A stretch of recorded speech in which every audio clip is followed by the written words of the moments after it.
এক একটা সময় এমন হয় না, বাড়ি থেকে বেরোতে বললেই আবার রেডি হতে হবে, জাস্ট এই ওয়ার্ডটা ভেবে নিয়েই আর বেরোতে ইচ্ছে করে না।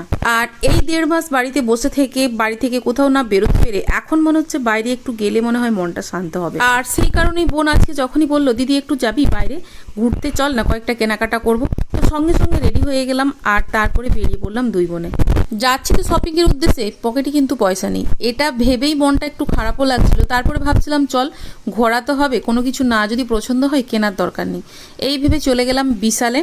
এখানে কিন্তু মূলত খুব অল্প দামের মধ্যে যে কোনো জিনিসপত্র পাওয়া যায়, যদিও বা সেগুলোর কোয়ালিটিও কম দামেই হয়, তো সেই জন্যই এতটা কম দাম। তো যাই হোক, দুবনে চলে গেছি। আর এই যে ওদের কালেকশনগুলো দেখছিলাম খুব একটা ভালো লাগেনি, একটা কালেকশনও আমার ঠিকমতো পছন্দ হয়নি, যদিও বা আমি ওই যে প্রথমে বললাম আমার কাছে টাকা নেই, শুধুমাত্র বাবুর জন্য একটা গেঞ্জি আর একটা প্যান্ট আর তার সাথে এই কয়েকটা পাপোশ নিয়েছি। আর বোনের ছেলের জন্য বোতল নিয়ে আমরা বাড়ি ফিরলাম, আর বাড়ি ফিরতে প্রায় 9টা বেজে গেছে।